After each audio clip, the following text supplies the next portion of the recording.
เ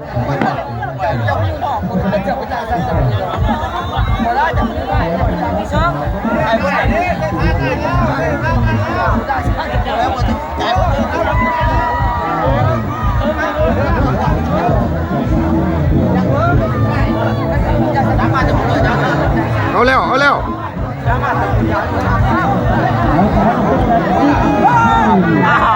มาเจอ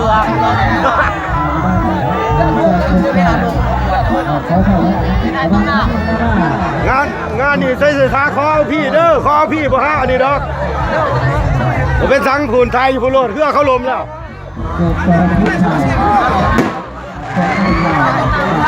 ใส่ขาคอกินพี่ใส่ขาคอกินพี่งานนี่เด้อ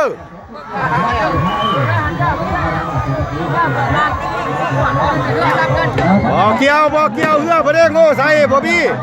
กล้องข่อยเห็นกล้องข่อยพี่นายถ่ายบนโต๊ะน้ำเองบ่ได้เกี่ยวกัน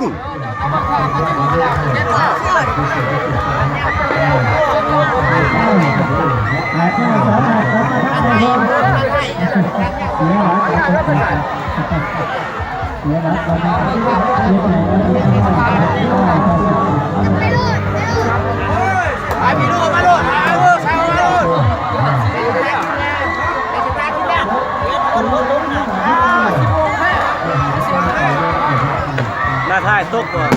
เจือกไปใส่เหือกข่อยบ้าไปก็ไม่อยู่นะกินเลยเสื้อจัดที่กระจาดสะพวนจัดเอกต้าเสื้อประจาดที่กับเอกต้า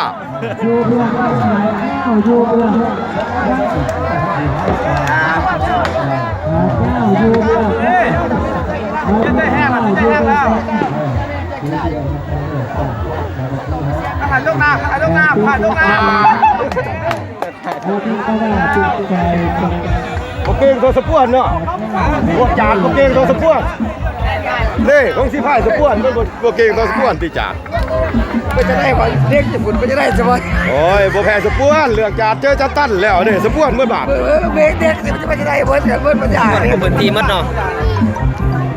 จานสิพายเอกต้ามันก็ซอแล้ว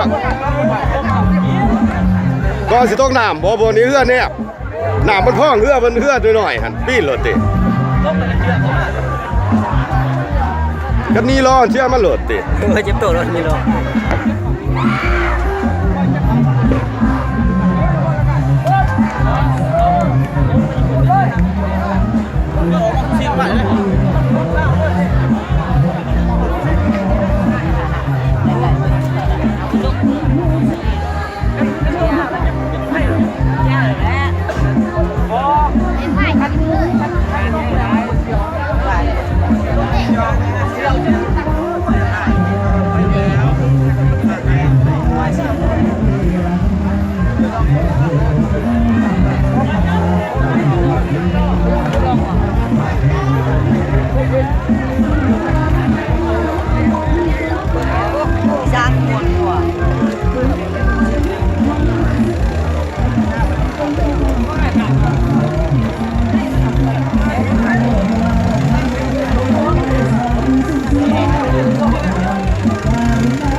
พาจะน้อยเบิ่งเรือผู้ได้ที่หนึ่งเรือใครได้ลำนี่แหละที่สองเลยไม่ได้ถ่ายเป็นที่สามตัวนาทีเนาะแต่สมองไก่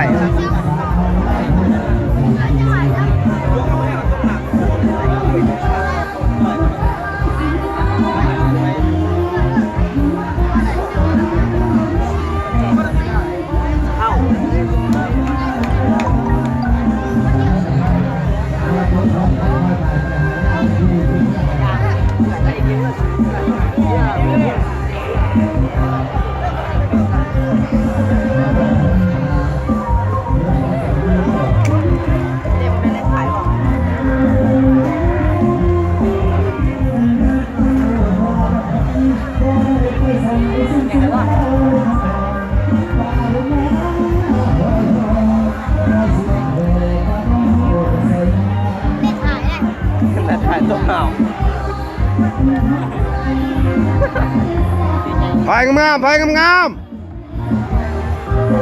ถ่ายคลิปไว้เนาะ